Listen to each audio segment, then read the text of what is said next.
आज आहे वास्तू शांतीचा दिवस आणि आज पहिल्यांदा असं झालं असावं की माझं अगदी वेळेत आवरून झालेलं आणि हा मेकअप मी स्वतःच केलेला, कारण मला तो जरा मिनिमलच हवा होता. इकडे सगळ्यांच्याच कामाची लगबग सुरू होती. भाऊजींनी छान हार लावला, ताईंनी रांगोळी काढली आणि असा काहीसा एंट्रन्स दिसत होता समोरून. गुरुजींनी पूजा मांडायला घेतली आणि आत्मजाला मात्र माझ्याच हातून कपडे घालून घ्यायचे होते. ती कोणालाच हात लावून द्यायला रेडी नव्हती. मग देवांना नमस्कार केला आणि घरातल्या सगळ्या मोठ्यांचे आशीर्वाद घेतले पूजेला बसण्याआधी.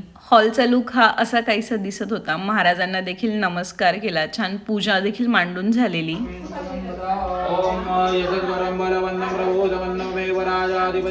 ब्राह्मण काकांनी बजावून सांगितलेलं की तुमचं सगळं लक्ष हे पूजेमध्येच असलं पाहिजे आणि त्यांनी पूजा देखील खूप छान समजावून सांगितली, आपण हे का करतोय, कशासाठी करतोय, असं सगळं. त्यानंतर मग येतं हे मोस्ट अवेटेड रिच्युअल, आपल्या हातांचे ठसे उमटवणं स्वतःच्या घराला. खरं तर आजपर्यंत दुसऱ्यांच्याच घरात हे पाहिलेलं होतं आणि आज हे सुख माझ्या नशिबी आलं होतं. खरं तर खूप जास्त स्पेशल फिलिंग आहे ही. लग्न झाल्यानंतर स्वतःच्या नावावर स्वतःचं हक्काचं घर असणं हे किती महत्वाचं असतं ना, हे लग्न झालेली मुलगी नक्कीच समजू शकते. चला सोडा, विषय भरकटतोय. ब्राह्मण काकांनी सांगितल्याप्रमाणे घरात अशा 5 ठिकाणी ठसे उमटवून घेतले. इकडे किचन मध्ये मस्त प्रसाद बनत होता आणि त्याचा सुगंध देखील सगळीकडे दरवळला होता.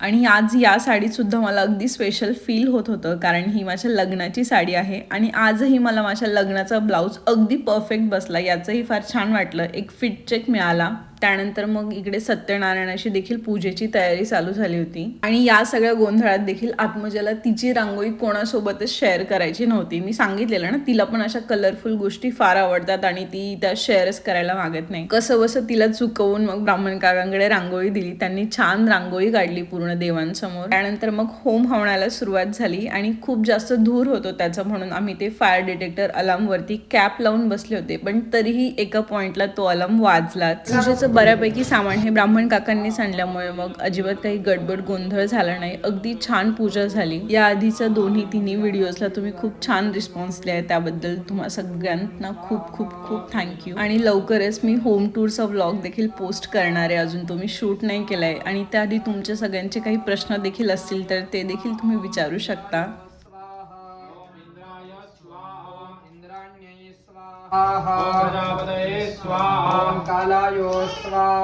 Thank you so much for watching and see you in the next vlog.